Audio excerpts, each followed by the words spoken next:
Do we as a species undervalue entertainment? Well, it is unwittingly evolutionary.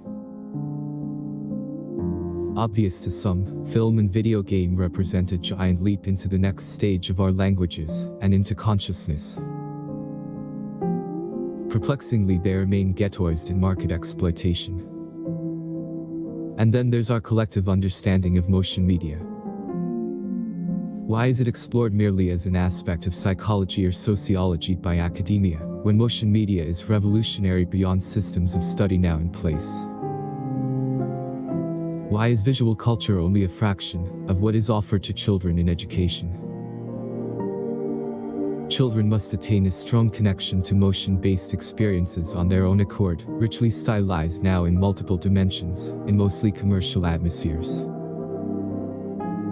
Crucially, The Shining is about a boy's journey. Its most powerful thematic message is that adults cannot read the hotel. They cannot comprehend its danger, thus are at its mercy, while Danny fluidly navigates it, guided by its visuals, flirting with death until he traps his father in its other side. He plays the hotel.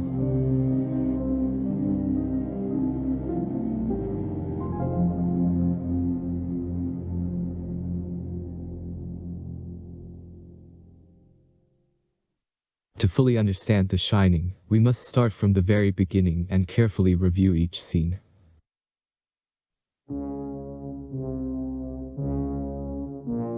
The landscape of mountains is mirrored into a nearly still lake.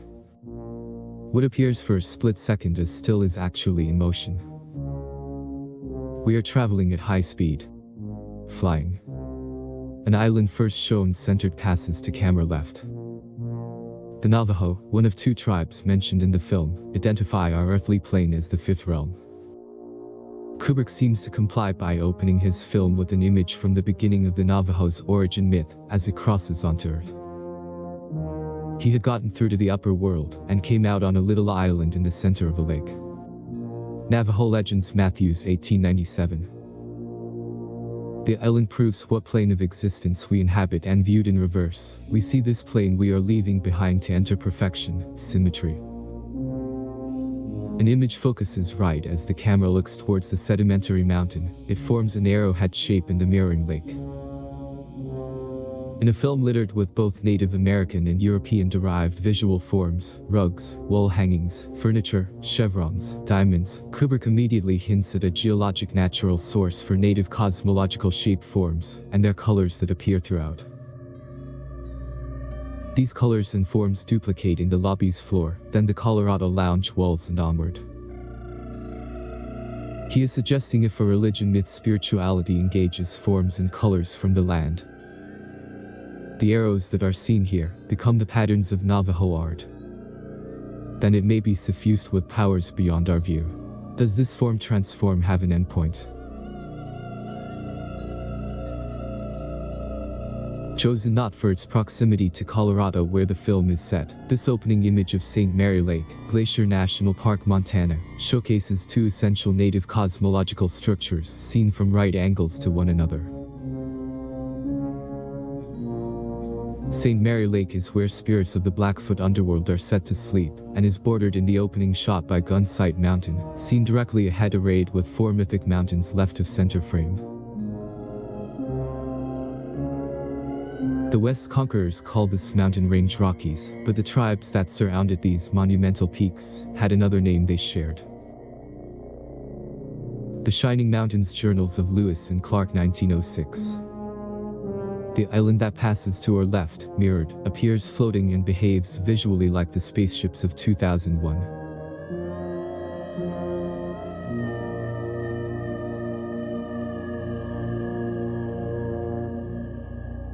Likewise, it appears to be moving by itself, magically enacting a passage between upper and lower worlds.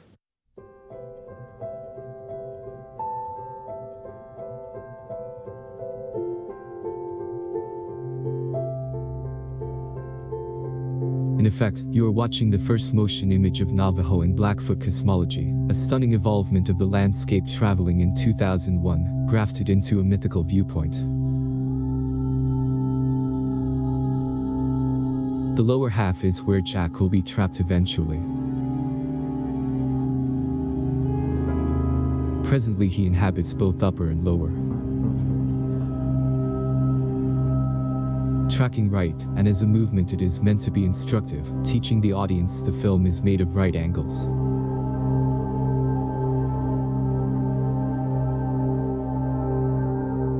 The right pan is revealing as well. It exhibits an arrowhead shape in the mirror pointing left aimed directly under the upwardly aimed gun sight mountain. Cut, and we are now looking down upon a road. This parallel path to the lake is a real road. Going to the Sun Road, another central cosmological pathway in Blackfoot tribal mythology. Located directly at the Continental Divide in Glacier National Park, the road's destruction was begun in 1921, the year the film ends, so in a subtle manipulation, the road begins in 1921, as well as the photograph that ends the film in a flash. A buried knot to continuum.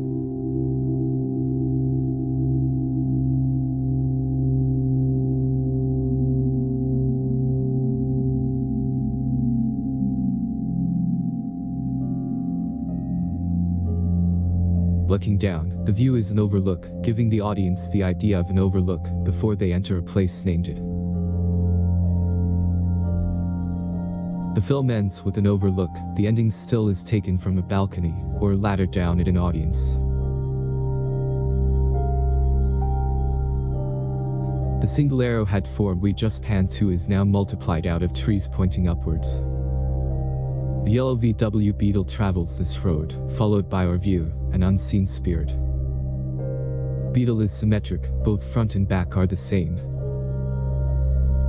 From afar it looks as if it could be traveling forward or backwards, following a double yellow line. Color and form hide the unusually apt name, Beetle. Metaphorically, at this height, we are inhumanly scaled in awareness. The Beetle is bug-sized in our optics, as if we are giants, mimicking a scale we think is offered to Jack as he gazes at his family within the maze later.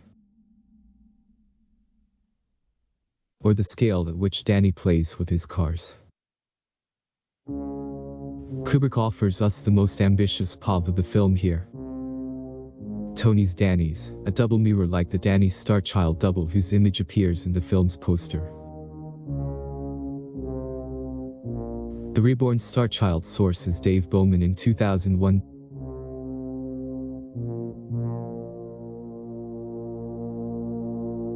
Mountain is the destination of this road, a physical dead end.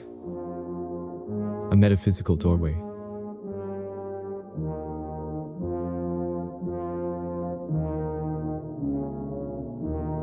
The road and car repeatedly near the center of the frame.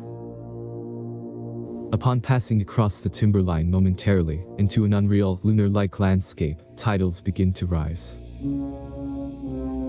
Reverse of standard end credits, an assertion the film is being shown backwards.